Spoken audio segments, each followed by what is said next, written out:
What's going on, guys? You're watching Fight Feed. My name's Jake, host of Fight Feed, and I'm going to be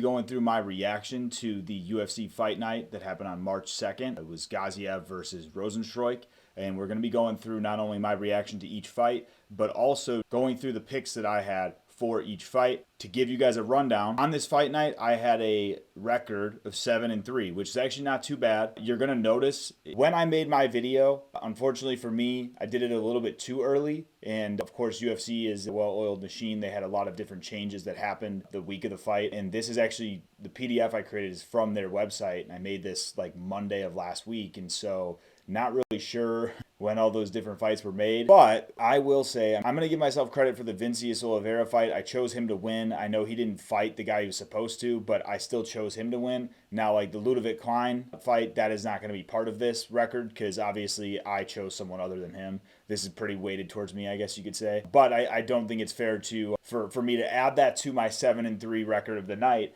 given that I chose someone that he didn't actually fight, because I do think in a matchup between him and Joel Alvarez that Ludovic could get the win. Regardless, let's go to the start of the card. And starting that off, I have the Loic Radzhabov versus Abdul Karim Al-Sawad. I chose Loic Radzhabov to win. He did win this fight. I will say the first round, I was very happy to see that Radzhabov was kind of, putting that pressure on him and almost closed the show in the first round. And then I believe, coming into the second round, Kareem did a really good job, and I was getting kind of worried because I was like, oh, this might actually go the other way now. But then Radzhabov was able to land the heaviest shot and get him out of there. So very happy that my first pick of the night was correct on that one. The next fight, just showing here, we had the Ludovic Klein fight that was next, and Ludovic Klein really just dominated that fight from start to finish. So he ended up winning that. Of course, he didn't fight Joel Alvarez, who I had originally thought he was fighting, but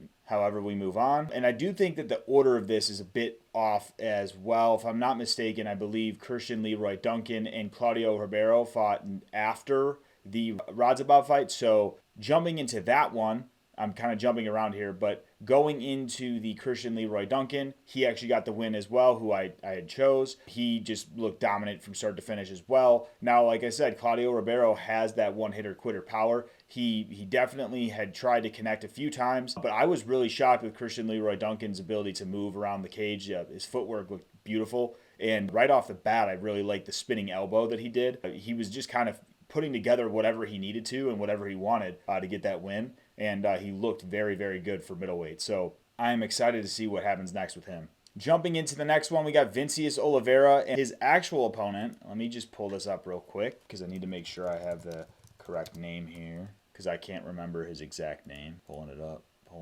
Bernardo Sopaj. So Bernardo Sopaj actually, I think, looked pretty good in the fight. He did, like I said, as I'm sharing my screen, Vinicius Oliveira did not fight this Yanis Gamori. He fought Bernardo Sopaj. Sopaj actually shocked me quite a bit. I don't know if I've seen him fight before, but I thought that he did a very good job. Obviously, off the bat, Vinicius Oliveira was kind of imposing on the feet and finding a lot of different shots. But Sopaj was actually trading back, and I think he hurt Vinicius Oliveira a couple times, but then he also was able to dominate on the ground. What I am happy about with Vinicius Oliveira is that and I think it's Vinicius Oliveira. Sorry, guys. So Vinicius he stayed in the fight the entire time, and he has that grit about him where you can tell that he wants to finish that fight. And so I think what ended up happening is obviously it's kind of a back and forth battle between him and Sopaj. Sopaj had him had him in trouble in round 2 in terms of the grappling, but Vinicius was able to survive. And then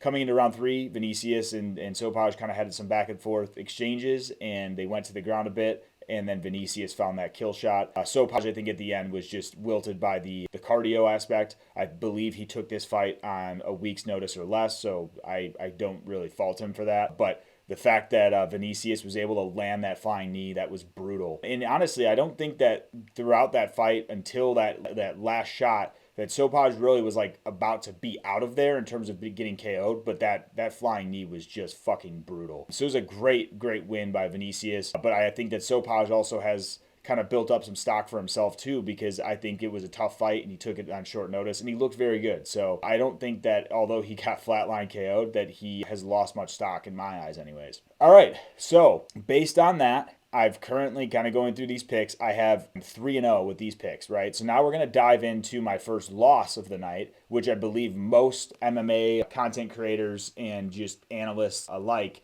got this one wrong. I did not see a lot of people picking Amin Zahabi in this fight. Now, I'm sure there are some that did, but I chose Javid Basharat just based off the fact that he has looked very skilled in all aspects, striking, grappling. I did say before this fight that, he looks very good, and he also has shown that grit and be able to grind out a decision if he needs to, going back and forth with any opponent that he's been fighting with. Now, one thing I've noticed though in Javid Basharat's game is his defense sometimes is lacking, and he has the ability to get caught. But I feel like in his other fights, his grit and ability to kind of go to the end and always be pressuring, always have that cardio, has really allowed for him, even if he's been caught, to grind out that decision win. In this case, though, Amin Zahabi, I feel like Amin Zahabi looked extremely good on the feet, and I was pretty shocked. I've seen him fight before, but I really liked that he was able to kind of dig in there, and he was just trading back and forth with Javid. And I think that watching the fight,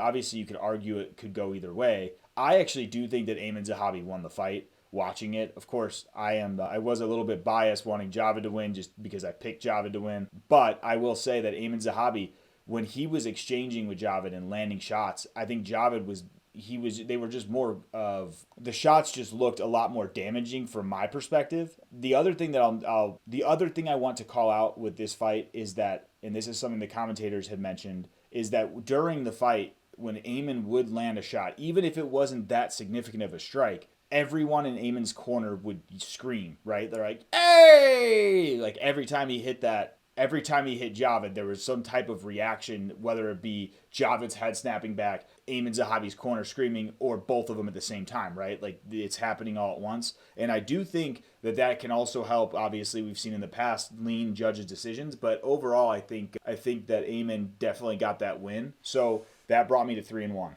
Jumping up the card, I already, mentioned the Ludovic Klein. So my next one was the Matt Schnell-Steve Erceg fight. I felt like on the Matt Schnell-Steve Erceg fight that Matt Schnell actually looked really good on the feet at the beginning. And I chose Matt Schnell based off the fact that he had the experience edge here. I also know that he's got that dog in him. And you know what? He was showing that. And I was actually pretty shocked in round one. I was like, holy shit, is he going to be able to counter Steve Erceg and get him out of here? He did hurt Erceg a couple times on the feet in round one. And I thought it looked really good for him. But I also did not like to see how much damage he was taking on the feet. Because obviously Erceg was, once he started landing these combinations and setting him up, he really, was hurting Schnell. But I feel like it was a back and forth war. And what I like too is that as Schnell was kind of getting put on his back foot, trying to, trying to evade Erceg's onslaught, he would actually connect with a couple of his own and, stop Steve Erceg in his tracks. Then round two happened, right? And round two was pretty quick. Steve Erceg landed like one of the most beautiful left hooks. I think it was a lead hook that he landed, and it was just perfect right on the chin. The sound was pretty brutal, and it was a great connection, and more power to him. He got that knockout, and it was a great fight. But I still think that match now, if he could have, if he didn't get caught with that, he had a chance of winning that fight, of course. But we don't know what would have happened. We only know what did happen. So that is my rundown of that fight, bringing me to my 3-2 now, right? Because I got Javid wrong and I got Schnell wrong. Then, so my next fight, Umar Nurmagomedov, Bezkat Almakhanin. I can't say his name. This was actually pretty nerve-wracking for me because at this point I'm like, okay, I'm 3-2. I'm hoping I can get some of these right because I don't want my picks to be wrong, right? So in that fight, I think Umar obviously total domination, but when he got caught, I was pretty shocked. I did not think that could happen. I feel like in his other fights that I've seen, he hasn't really had many holes or weaknesses in his game. And of course, in this fight, he got dropped. It was a great shot that Beksat shot through, and so I was pretty worried for Umar early on, but I feel like that worry turned into just utter domination thereafter. He was able to get Beksat down to the ground and control him and also land a lot of great ground and pound. I do think that what was really interesting is that Beksat was able to get up quite a bit from the ground, and I thought that was pretty crazy given that when you look at, the tutelage of these Dagestani wrestlers, most of them are very dominant on the ground. And once they get that person on the ground, they are imposing their will and there's not much of a chance. They're basically just a wet blanket the rest of the fight. Now, in this case, Bekzat was able to get up. He's pulling some Derek Lewis moves, just standing up and, getting to his feet. But ultimately, Umar was able to kind of control the fight after being dropped in round one. Now, I don't know that necessarily this is the greatest feather in the cap of Umar. I think he did dominate the fight, but in terms of like gunning for super high up opponent, I feel like in this case it's not a good look for him that he had that close of a fight. I don't know that this is necessarily going to get him that next shot. I do think that obviously because he had that set up with Corey Sandhagen in the past, and Corey Sandhagen's the dog that he is, that there's definitely a chance he fights him. But I do feel like he should probably continue on with a couple lower ranked opponents and just keep building up his resume, I guess. Or even just fighting someone that's not in the top 5, 6 or down, I guess. I just don't think jumping to a Corey Sandhagen would be the best move right now because Corey is a fucking monster. But I did get that one right, and I'm happy about that. And when you look at this fight in terms of damage, the very end of the fight when they're doing the decision, you could really see that although Umar was dropped round one, Bekzat was covered in damage across the face, like elbows and all kinds of stuff, opening up cuts and very swollen. And so I do think that Umar definitely dominated that fight. Just his defense has shown some holes, and I think that is something to be worried about in the future for him. But still looks like a great rising prospect for the bantamweight division. All right, next one, Eric Anders and Jamie Pickett. This fight, I have to say, was pretty lackluster. I was not very interested. I was actually painting some shit while I was watching it, and I just was not that glued in. I was pretty shocked to see Jamie Pickett almost get Eric Anders out of there in the first round with a nice, I think it was a right straight or a left straight. He landed pretty flush on Eric Anders, and Anders was stumbled and it kind of fell backwards. But Anders was able to just overpower with the wrestling, which is something that I anticipate. I don't think that Jamie Pickett has shown the greatest defense, I guess, when it comes to wrestling. What's funny about that note, though, is he actually, I think there was a stat read during the fight that he has the highest takedown defense in the middleweight division, like history, I think they said,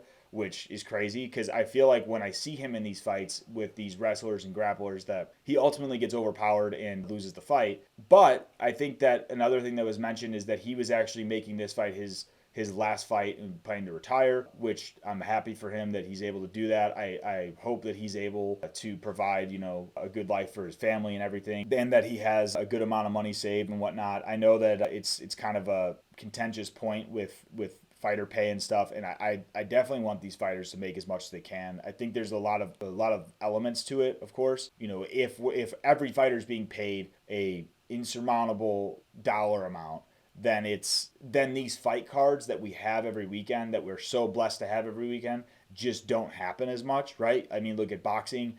As people like Dana White have said in the past, it's a going out of business sale. They put these big fights together, but they don't happen every weekend. It happens kind of once every few months, if you will. I know things are changing a bit with Saudi Arabia, but I just think that, or not, I guess it's Saudi Arabia or Dubai or whatever. I'm not sure exactly, but I just hope that, I'm glad the UFC allowed Jamie Pickett to get in there and get one last fight in so that he can, get another paycheck here and then retire. So good luck to him in his retirement. Like I said, he's lost a lot in the UFC, but he's also been in there with some killers and he's put on good fights, right? He's never out of a fight. He always tries to go for the win or stay in there as much as he can. So a lot of respect for him and good luck to him in the future. That actually brings me now, if I'm looking at my record, I was 3-2 after Schnell because that was my second loss, 4-2 with Umar, 5-2 with Eric Anders. The next fight, I chose Muhammad Mokaev. This fight, I was not really that impressed, honestly. I felt like, Perez actually surprised me a lot on the feet. He looked like he was landing some good shots, and he put up a much better fight than I anticipated. Honestly thought the fight was leaning towards him. I think Muhammad Mokaev was able to edge out at these grappling situations in each round and ultimately secure that win. But I think it was pretty lackluster. Like, I don't think it was a great performance. And I have to say, in terms of a next title shot, it's hard to say with flyweight because the flyweight division is currently run by Pantoja. Pantoja's kind of beat the top guys, right? Like, he beat Royval twice. He's now beat Moreno, I don't even know how many times, 3 times. So it's like, Mokaev's right there, right? Like, he could definitely be in the workings for a title shot, but I don't think it's deserved after that performance. And I know Mokaev said that he wasn't feeling well during the fight, So more power to him. He came out and did it, got it done, but definitely not a performance that is going to be like a feather in the cap for him. Obviously, it was just not a great fight overall. All right, so that brings me to what is that 6-2. The next fight we got the light heavyweight bout between Vitor Petrino and Tyson Pedro. Got this one right as well. I did not expect that this would be a decision on either side, to be honest with you guys. And if I were to choose a decision just based off of the names, I would think that Tyson Pedro would somehow get the decision, knowing that he has that kickboxing style. And he is not much as, as some of the stable that he works with, City Kickboxing. I think some of the City Kickboxing fighters can tend to go decision heavy sometimes. For him, he's a pretty heavy first round finisher. But in this case, I think, like I said, the power of Vitor Petrino, I said before the fight, I think it's going to make Tyson Pedro a bit gun shy. I felt like Tyson came out and was not that gun shy, which was surprising to me, and I was happy to see him kind of bring in the fight. But I feel like once he got tagged with a couple of those jabs from Petrino and then just some of the right hands, that's when Tyson kind of, like I said, he went gun shy, and I think Vitor was able to impose his will and just overall, just dominate in certain exchanges, especially with the ground game, and ultimately get the win. And that brought me to my 7-2 record there. Also just want to shout out Tyson Pedro. A lot of respect for that guy and all that he's done in the octagon. Not like this killer record by any means in his career, but he fought a lot of killers and he had a lot of great performances, a lot of great wins. And I was kind of sad to see that, he was struggling, I think, just financially. He had talked about like not, after kind of covering expenses and doing everything that he has to pay, his camp and also just be away from his family, that he's not really walking away with a pot of gold by any means. And that just sucks to hear, because this is a fucking brutal sport. And honestly, to be able for me to just watch every weekend and then also be able to make videos like this talking about it, I'm super blessed. I could not get into that octagon and do what these guys, these men and women do. And so I just have a lot of respect, and I hope that he's able to connect some dots, post UFC career, using his name and using kind of the fan base he's built up, and then ultimately, make some money doing that, whether it be coaching or whatever he can do, right? Like I hope that everything is good for him, in his retirement, and definitely want to thank him for all the great fights that he's put on. And finally, Jairzinho Rozenstruik versus Shamil Gaziev. Wow, what a fucking horrible pick I had. I chose Gaziev, and I chose Gaziev just based off of, like, obviously watching previous fights and mainly just the UFC fights, which was a poor decision. And yeah, not a good choice, right? I chose Shamil because I felt like he moved a lot in the octagon, had a speed that might give Jairzinho some issues, right? And then I have to say, before the fight, I was watching some videos that Jairzinho posted of him just hitting pads and stuff, and I thought he actually looked really good, and he looked smooth, and he looked a lot like lighter on his feet, Ultimately, I chose Shamil because I thought Shamil, given that he's got the speed, he's up and coming still. I mean, from an age perspective, he's actually older than Jairzinho, so he didn't have like any edge there, but I think he had the edge of just being, still earlier in his career where he could have that confidence, right? Because he's undefeated as a pro. I should have done a little more research. on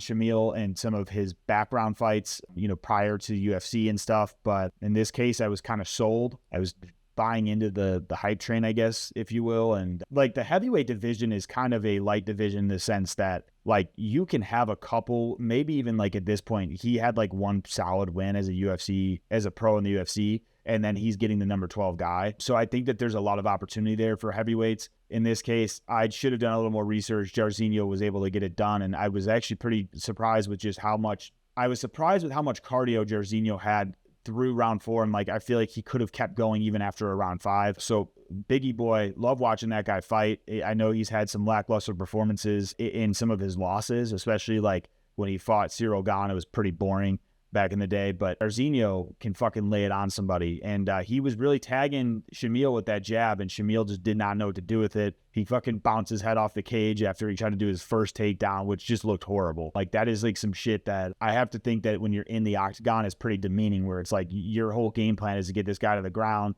He shucks you off, your head bounces off the cage. Like, that just probably feels pretty stupid. Yeah, I just think if Shamil is going to do anything in the heavyweight division, he has to do something about that cardio, because that was pretty fucking horrible. But I will say Jairzinho did what he had to do, and he looked great doing it. So shout out to Biggie Boy. Looking forward to see his next fight. Well, there you have it. That is my recap of our UFC Fight Night from March 2nd, 2024. As I said, I went 7-3, which I'm pretty proud of. I wish that some of these picks I had previous, I guess for some of these fights that ended up not happening, I wish that would have been something I knew of, but it is what it is. Shout out to all the fighters on this card. Lots of respect for everybody, and looking forward to making another video for our next one. Comment it below if you have any thoughts on some of these fights I called out, and stay in tune for my next video by subscribing below. Thanks, guys.